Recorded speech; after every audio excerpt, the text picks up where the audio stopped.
The first American world. What are the characteristics that make up an empire? How do civilizations rise and fall? What makes a culture unique? This slide packet is 53 points.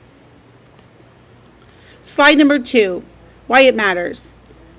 Before 1492, the cultures that arose in the Americas had almost no contact with the rest of the world. Then, in the late 1300s, momentous events began taking place that would bring the cultures of Europe and Africa into direct contact with the Americas. This contact had profound effects on the future of the world's civilizations. How does this impact us today? The convergence of the world's cultures in the 1400s launched an era of change that still affects our lives today. Many of our foods, our customs, and our traditions were originally introduced in the Americas as a result of this cultural contact. Contact move among the cultures of the 3 continents profoundly changed the society of each. American society today includes elements of Native Americans, Europeans, and African cultures. Vocabulary. The vocabulary terms in the first American world include radiocarbon dating, ice ages, glaciers, Beringia, nomads, Paleo-Indians, archaeology, paleontology, anthropology, artifact, migration, maize, and culture. Slide 5. The Asian migration to America. A guided question that we need to think about before we start reading is, who were the first Americans and how did they live? In the picture, you see the word Beringia. This is another word for the Bering Strait. To the left is Siberia, which now is a country called Russia. And to the left is our state, Alaska. Thousands of years ago, there was ice all over this area, which allowed people to cross from Siberia into Asia, and that's called the Bering Strait. The written history of the Americas is several hundred years old, yet human beings have been living on these continents for thousands of years. Where did these people come from? How and when did they get here? How does the different corners of North and South America get settled? Today, scientists are still seeking answers to these questions. Experts in archaeology, which is the study of ancient people, continue to piece together evidence that tells the story of the first Americans. Archaeologists have learned a lot about the past from artifacts. Artifacts are the tools, weapons, and other objects that early people left behind. Based on this and other types of evidence, archaeologists have offered some possible answers to questions about the first Americas. A widely held theory of recent times is that the first humans might have come to Americas perhaps 20,000 or more years ago, much earlier than the scientists believe at the time of George McJunkin's discovery. Click on the link to find out more about George McJunkin's discovery. This theory maintains early people traveled along a strip of land that once linked Asia to the Americas.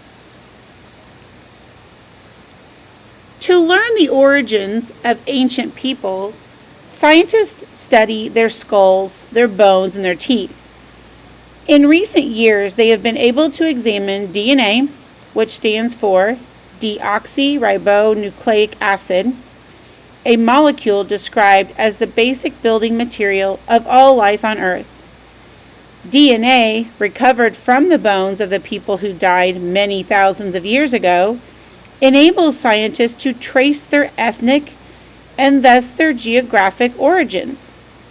From DNA and other evidence, researchers have concluded that the earliest Americans probably came from Asia.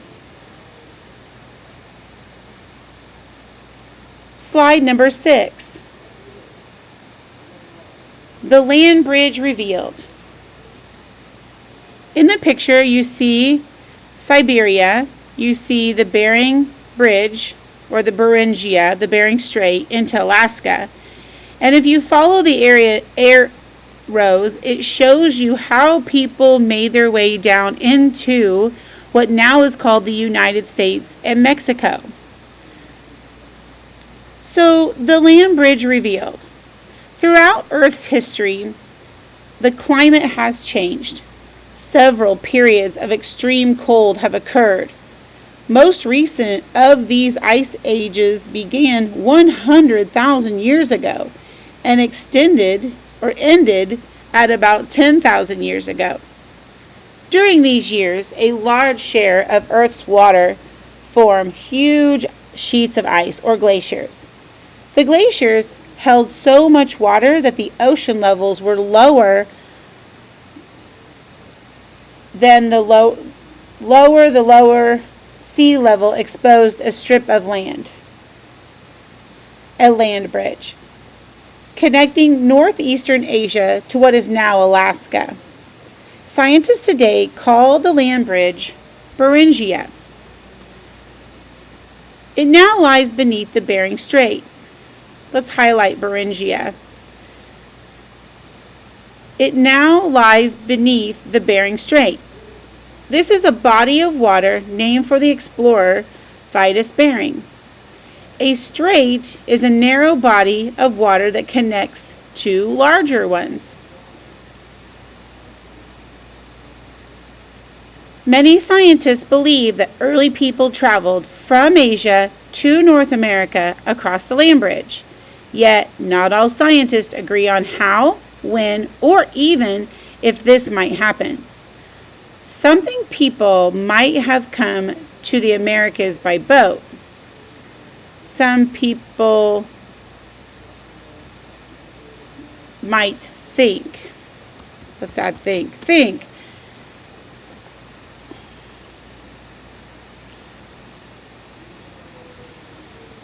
that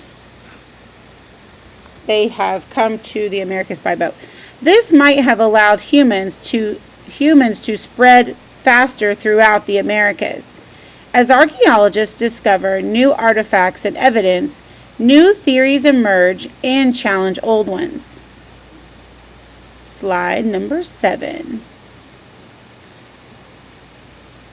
Searching for a hunting ground. It is clear, of course, that humans arrived in the Americas. We are here. Over centuries, they have traveled throughout both continents. In time, settlements stretched as far as the Atlantic Ocean and as far south as the tip of South America. What is the reason for this migration or movement of people from one area to another? Why do these early Americans travel such distances? The answer may lie in the search for food. Early people were nomads. Nomads are people who move from place to place in search of hunting ground. Although they also ate wild grains and fruits, they depended on hunting for much of their food. The first Americans did, indeed, find huge mammals to hunt. These included giant, shaggy beasts that resembled modern elephants like mastodons and mammoths. Early Americans were skilled at hunting these and other animals. They stalked herds of bison and mastodon and mammoths, charging at the animals with spears. The earth will warm. About 15,000 years ago, the ice began to end. Temperatures started to rise, and the glaciers began to melt. Ocean levels rose. and Beringia disappeared beneath the waves, cutting off the land route between Asia and the Americas. Around the same time, the large mammals on which humans depended for food began to disappear. Began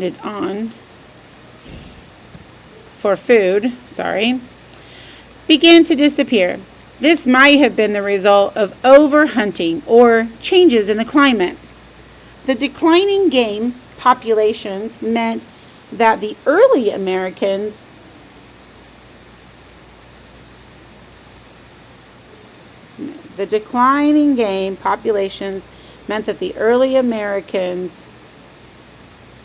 had to find other sources of food. Sorry about that. So your number one question is, how did the Ice Age expose a land bridge between Asia and the Americas? And that answer you would definitely find on slide 6, where it talks about the land bridge and how it was revealed. So you would look up in slide 6 for the information for that first question right there. Slide number 8, we're going to talk about settled and settlement. There was a constant search for food that meant trying new methods. Early Americans caught fish and hunted smaller animals, while also gathering berries and grains. They called them hunters and gatherers. Farming was another new option that began to emerge. This development would change the nomadic way of life of many groups. This development would change the nomadic way of life for many groups. So the question is, how did agriculture change the way of life for early Americans? Well, the change of life would be from hunting big game and trying new things out, right? New methods. You would go hunt smaller animals. You would start farming, and you would get into seeds and farming, gathering berries and grains. Learning to farm. Around 10,000 years ago, people in the area known as Mexico learned to plant an early form of maize, which is a type of corn. These early farmers also planted pumpkins, beans, and squash. Crops provided a steady, reliable source of food. The farming people no longer had to move from place to place to find things to eat. Farming also allowed the people to spend time on activities other than finding food. This resulted in an improvement in the lives of early Americans. So now we have a large population of people that came over from Siberia. They've learned how to find their food, and they're using all these different methods of finding food. So if you're not chasing your food around, then it allows you to stay in one place maybe a little bit longer. You're hunting and gathering. You're not nomadic anymore. You're not moving all around the globe. So now we can establish unique cultures. Although some Americans remained nomadic, right? Some of them are going to remain nomadic hunters, but many others start to settle down. They begin permanent shelters from clay and stone or wood. They also made pottery and cloth. Scientists have a method of determining how old artifacts are, or determining how old an artifact is, using a process called carbon dating. Scientists can measure the amount of radiocarbon in an artifact. They can use this measurement to come up with an estimate of the artifact's age. Carbon dating has helped scientists to date some settled North American villages to about 5,000 years ago. Through the study and dating of artifacts from the villages, scientists know that agriculture changes the lives of early Americans. Common customs and beliefs also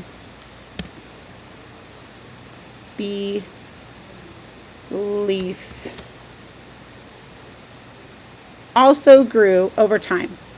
Eventually, the group of people living in the Americas developed their own cultures or shared traditions and behaviors. So, number 2, what were some changes that affected the nomadic way of life? Why are people not going from place to place and crossing, countries so much anymore? What has made them settle down? So that's what that question is asking. Slide 9, number 3. Do we know for certain when the first people arrived in America? And why don't we know? Number 4. How did scientists learn the origins of ancient people? Number 5. Explain why people might have wanted to migrate from Asia to Americas. To the Americas, probably. Yeah, to the Americas. North America, Central America, South America. What factors likely led to some early Americans to change from hunting to farming? That's a great question. Next, number 10, slide 10, is a slide that deals just with radiocarbon dating. And this can be a little complicated. It looks very scientific with all the atoms flying around the tree. There's also a video down here that you can click on, a video link, and you can learn a little bit more about the science in there. But this is about specimen dating, and all living things contain what's called carbon-14. It's a radioactive isotope of carbon-12. So for once living things, right, things that were once living, we use what's called carbon dating. It is unstable. It wants to shed the extra neurons to stability. So it's not really stable. This is called radioactive decay. And by studying it, we can determine how many thousands of years ago something was once living. For instance, if an organism dies, the C12, right, this carbon-12, stays constant. That does not change. But the isotope, the carbon-14, it decays, right? And it has a half-life of 5,730 years. So we know if the carbon-12 is about half of what the carbon-14 is about half of what the carbon-12 is, we know that it's about 5,730 years old.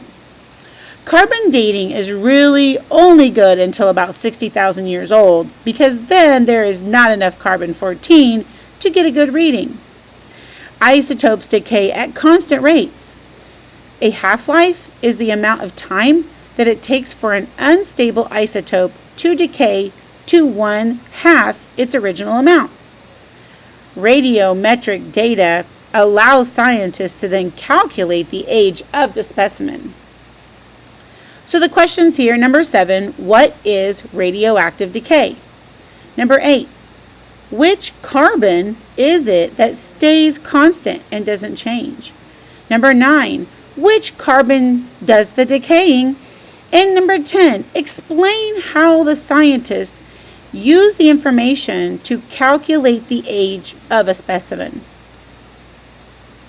All right, on to slide 11. Slide 11 will probably, it's a different source, and this source will probably say a couple things that we said in the beginning slides. Archaeologists think that the Paleo-Indians, sometimes referred to as the Clovis people, were among the first to inhabit America.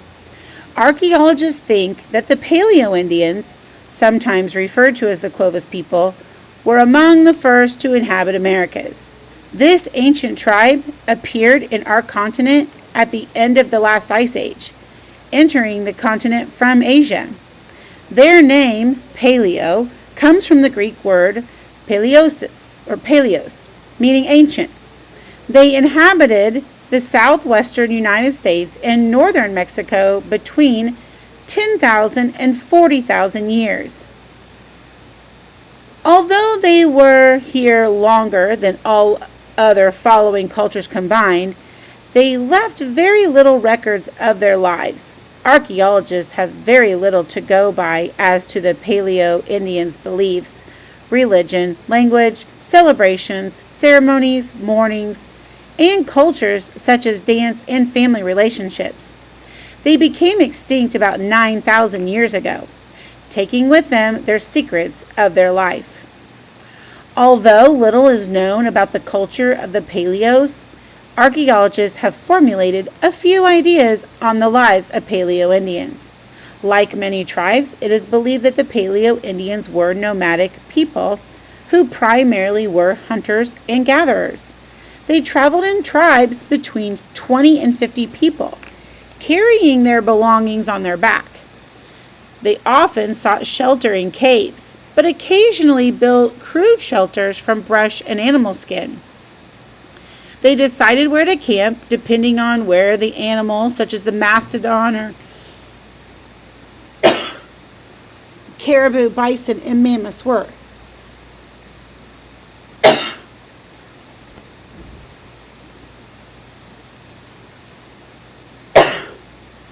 Down at the bottom is the source if you'd like more information on the Paleo Indians. All right, slide number 12, the last one. If I could just not cough through this last slide. These nomads, who are people who continually move from place to place, and in this case, people were hunters who stalked herds of animals across Beringia. They hunted such massive prey as the woolly mammoth, as well as antelope, caribou, bison, musk ox, and wild sheep. Wild plants, birds, and fish probably made up an important part of their diet too. These early people did not come all at once. Their migrations probably continued until rising seawater once again submerged the land bridge about 10,000 years ago, creating a waterway that today is called the Bering Strait. Scientists believe that as the last ice age ended, the nomads' favorite prey, the woolly mammoth, began to die out, either from too much hunting or because of the changing environment. Faced with a dwindling food supply, the early Americans began to make use of other types of food, including fish, shellfish, nuts, small game, and of course hunting, right? So, some of the pictures at the bottom show what the woolly mammoth would look like if we were to pull it up out of the ground today. And this is what paleontologists do, is they dig for dinosaur bones. The archaeologist, right, would come along and they would also dig up things. The archaeologists dig up things such as the spears that you see here, the Clovis, the Folsom, and the Plainview people. These are all Paleo-Indian points. And your anthropologist would put together their culture and their life and what that looks like. Okay, if you have any questions, make sure you ask.